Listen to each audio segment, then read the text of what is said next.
sou Rafael, psicólogo, e espero que durante o vídeo não chova pra você. Hoje vamos refletir sobre o Alquimista das Chamas, Roy Mustang. Tem spoiler de tudo em Fullmetal. Vamos lá. Como liderar? Uma das coisas mais difíceis e desafiadoras é conduzir pessoas a um objetivo específico. E mais difícil ainda é quando você não quer deixar absolutamente ninguém para trás. Certo, esse é o ideal do personagem de hoje. Fingir ser forte. Quem nunca fez isso? Fingir que não se preocupou, fingir que não se abala com nada, fingir que está tudo bem, fingir que não se importa mesmo, se importando muito. Desenvolvemos medos através da experiência. O medo de objetos quentes é desenvolvido se você for queimado. O medo de nadar pode vir de uma experiência de quase afogamento. E o medo de demonstrar emoções fracas também vem disso. Roy e o protagonista Edward Elric são bem parecidos, eu diria. A diferença é que o Edward esconde menos o que está sentindo. E eles brigam muito na série exatamente por isso. Porque o Mustang mostra um lado mais frio pro Edward e o Garoto do Aço acha que ele é assim frio e metódico. Mas no fundo os dois são bem emotivos. E na minha visão, o Mustang sempre soube que o Edward era como ele. Por isso ele nunca aliviou as palavras que ele falava pro Edward. Sempre muito severo, sempre muito realista, porque no fundo, de fato, ele sabia que ali tinha um coração de aço como o dele. Estudos como o do professor de psicologia Marcus Mundi associaram a repressão das emoções negativas ao aumento do estresse. Não só isso, essa repressão está ligada a muitas outras doenças também. Tá, repressão de emoção, estresse, raiva, vamos chegar lá. Roy foi criado sem os pais e foi criado ali pela Chris Mustang. E o mestre dele, a pessoa que conduziu ele a ter a alquimia das chamas, foi justamente o Berthold Hawke, que era o pai da Risa, que vai ser muito importante pra ele. Berthold morre e deixa para o Roy a missão de proteger sua filha. E o Mustang fala para ela que o que vai tornar ele feliz é salvar o máximo possível de pessoas. E ele fica sem graça de revelar aquele sonho pra ela, mostrando como esse personagem, desde muito tempo, tem essa dificuldade de expressar emoções, de revelar suas emoções verdadeiras, principalmente quando elas demonstram um certo grau de fraqueza, teoricamente. E a gente percebe claramente como o olhar do Roy nessa época era diferente. Tendemos a acreditar que teremos as mesmas opiniões sempre, que sentiremos e pensaremos exatamente como é hoje. Um estudo da Universidade de Edimburgo, em 2016, avaliou a estabilidade das diferenças de personalidade e suas relações com o bem-estar e a inteligência ao longo de 6 décadas. E o estudo mostrou que nossa personalidade muda bastante durante o decorrer da vida. Existe uma estabilidade muito baixa nesse período. Nossos sonhos, nossos planos, tudo vai mudando. Mesmo a gente acreditando que meio que vamos pensar assim pra sempre, ou que vamos ter a mesma opinião até o final da vida. Psicologia nunca foi meu sonho de infância ou do ensino médio, e eu de fato nunca tinha pensado em cursar psicologia um ano antes de começar a cursar psicologia. E alguns eventos podem fazer nossa perspectiva mudar completamente. E é o que acontece com o Roy após a guerra de Shiva. O objetivo dele era salvar pessoas. Na guerra, ele percebeu que não iria conseguir fazer isso perfeitamente. E após ele presenciar a guerra no seu âmbito mais perverso, ele altera totalmente sua perspectiva da vida. Não somente sobre a alquimia, mas sim também como ser um líder. O grande sonho do Roy era se tornar um Führer. Führer é o grande líder ali, no contexto da Alemanha. E com isso criar uma nova cadeia de comando. E funcionaria basicamente assim. Ele protegeria quem está abaixo dele, a pessoa que está abaixo dele protegeria quem está mais abaixo ainda, e com isso, sucessivamente, muitas pessoas se beneficiariam. Ele queria basicamente usar seu poder de influência e autoridade para proteger quem estivesse abaixo dele. E aí mostra outra grande característica do Roy, que ele gosta de estar com pessoas que ele confia. Ele então designa a Risa para ser a sua assistente, ela atira muito bem, é uma das personagens femininas favoritas minhas de todos os animes. E ele fala pra ela, se eu entrar no mau caminho, se você perceber que eu mudei esse caminho de alguma forma, pode atirar. Depois de terminar a guerra e ver um mundo totalmente diferente, Mustang se torna um tenente-coronel e coloca ali a Risa como uma pessoa que seria seu braço direito. Como eu disse, ele confiava totalmente nela. E além disso, tinha ali o seu amigo mais próximo, o Hughes, que além de ser um grande amigo, ainda por cima era o suporte dele naquele sonho que ele tinha. E o Hughes fala que vai seguir, quer ver ele concluir esse ideal. E aí vem um segundo grande momento que muda a perspectiva do Roy. É quando ele recebe o telefonema do Hughes, já imaginando que ele falaria algo relacionado à filha e à esposa, como ele sempre fazia. E aí ele percebe que tinha algo errado. O Hughes morre e quando ele vai no enterro, na despedida, tem uma coisa bem simbólica que todos os fãs de Fullmetal conhecem e se lembram e vão se lembrar por muito tempo. Então vamos lá, o Roy sempre foi alguém que teve que manter as aparências, ou seja, esconder uma parte dele de verdade, tanto pela posição dele, quanto pelo fato de ele não querer aparentar para si mesmo que ele era alguém fraco. Ele se via como essa imagem de um líder e ele não queria passar fraqueza para os seus subordinados, para as pessoas que estavam acreditando nele. E isso fica bem evidente nessa cena, porque o Roy começa a chorar na frente de uma das suas subordinadas, que era a Risa, e ele fala que estava chovendo naquela hora, como um reflexo de que ele precisava manter aquela postura, mesmo naquele momento extremamente difícil. Talvez o mais difícil pro Roy na série inteira. O Roy, naquele momento, estava com medo de parecer vulnerável. A psicóloga e médica Johanna Shapiro fala que temos medo da vulnerabilidade porque ela está frequentemente relacionada ao medo da rejeição e do abandono. Por exemplo, quando a gente é criança, a gente tende a se expressar mais. finais, teoricamente. E à medida que o tempo vai passando, vamos percebendo que o mundo não funciona da maneira que imaginávamos antes. Em uma determinada época na nossa vida, acontece um estalo e a gente vai perceber que existem pessoas que de fato não se importam com você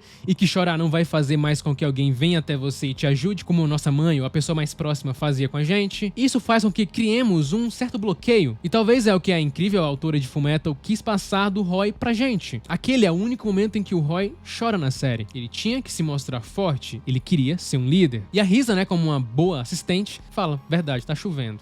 Justamente para não tentar quebrar essa imagem dele. É genial essa cena. O Roy, ele preza muito por esse apoio das pessoas. E ele meio que quer retribuir isso. Pessoas que nos apoiam são nossas verdadeiras companheiras de batalha. Ele pensa nessa frase justamente se lembrando do Rios e mostrando como era importante para ele essas pessoas que estavam ali do seu lado, apoiando ele. Ele não quer desapontá-las. Ele quer ser meio que o pilar de apoio delas. Por isso essa perda do Rios é tão impactante pra ele. Então, na cena onde ele encontra a Lust e luta com ela, a Lust é o homúnculo do pecado da luxúria. Ali é a primeira vez onde ele extravasa sua raiva realmente. Raiva que ele estava por ter perdido seu amigo de forma tão precoce e tão cruel. Ele se importa muito com as pessoas próximas a ele. E aí o poder dele é perfeito para aquela situação, porque essa raiva é justamente o combustível das chamas dele. Quando o Havok perde os movimentos da perna, ele tenta ali o tempo inteiro levantar o astral dele, a ponto do próprio Havok se irritar com aquilo. E só depois que o Roy fala: eu vou na frente, eu vou estar te esperando. Essa frase mostra pra gente o quanto esse personagem não queria abandonar ninguém e como ele tenta de alguma forma proteger as pessoas que estão se sentindo mais vulneráveis. Mustang age como um monstro quando ele enfrenta um monstro e ele fala que isso faz ele se sentir mais humano. E aí o terceiro grande momento é na sua batalha contra o Envy. E é nessa batalha que toda a sua raiva acumulada sai pra fora. Naquele momento o Roy mostra que sentia uma dor intensa, que não tinha cicatrizado, uma dor reprimida. E uma forma de aliviá-la era tentar provocar essa dor no Envy, a pessoa ou o homúnculo que tinha matado seu melhor amigo. Confúcio, o filósofo chinês, tem uma frase bem interessante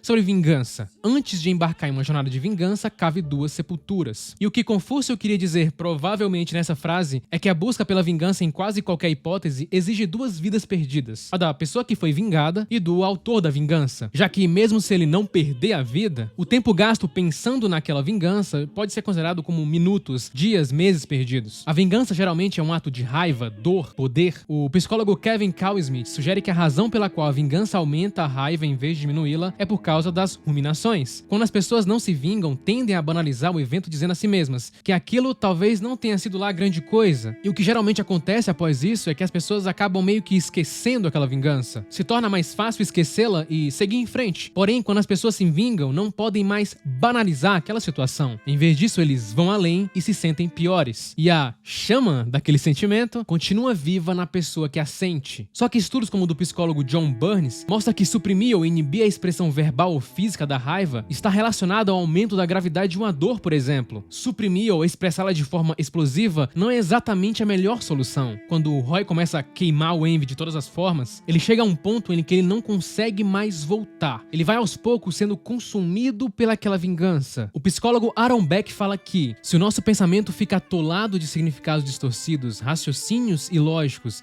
e interpretações erradas, nós nos tornamos realmente cegos e surdos. Nossa visão fica embaçada, não conseguimos ouvir ninguém, e é o que acontece com o Roy nesse momento. E até os seus companheiros vão percebendo isso. E o Edward percebe que naquele momento o Roy estava diferente. E ele fala: olhe para si mesmo, é com esses olhos que você quer liderar este país? Mustang queria causar a mesma dor que ele sentiu no Envy. E quando ele está perto de se corromper e talvez ficar com aqueles olhos que ele nunca gostou de ver, o Scar é o principal responsável, junto com a Risa também, por buscar ele de volta. Porque o Scar era alguém que tinha superado a vingança. E apenas quando ele percebe que esse ato dele iria ferir mais pessoas, como a Risa, que era a pessoa mais especial pra ele, é nesse momento que ele se dá conta de que tudo que ele está fazendo não faz sentido para ele que quer atingir o objetivo final. O objetivo que ele mesmo tinha traçado com seu próprio amigo. E nessa hora ele se lembra do Rios. E ele percebe que ele não estava naquele momento sendo fiel ao seu amigo, justamente por esse desejo de vingança. Tudo em Fullmetal, na minha humilde opinião, é claro, é perfeito. O personagem que teoricamente era para ser o mais estável, justamente por ser um líder e querer ser um líder, mostrou que ele estava longe disso. E mais ainda, que ele precisava do apoio de outras pessoas. E o tempo inteiro o Roy, apesar de pra mim ser um dos mais fortes da série, eu acredito que ele ficou cego no final apenas porque ele era muito forte e um dos que tinha mais facilidade em derrotar os homúnculos. A altura. Segue o Mustang. Apesar dele ser forte, ele precisava do apoio dos outros. Nada em excesso é algo bom. Eu acho que essa é a grande mensagem do personagem de hoje. É bom sentir raiva, é bom ser frio às vezes, é bom às vezes não demonstrar as emoções. E às vezes é bom aceitar a realidade. O psicólogo Carl Rogers fala uma coisa bem interessante sobre isso. O paradoxo curioso é que quando eu me aceito como eu sou, então eu posso mudar. O Roy perde a visão, continua lutando, sua chama literalmente não apaga. E após essa cena do Envy, ele consegue até mesmo superar um dos sentimentos mais traiçoeiros que nós temos. Afinal, a raiva aflige com mais frequência aqueles que amamos e que nos amam do que aqueles que causam a nossa raiva. Curta, se inscreva, compartilhe, é apenas o começo.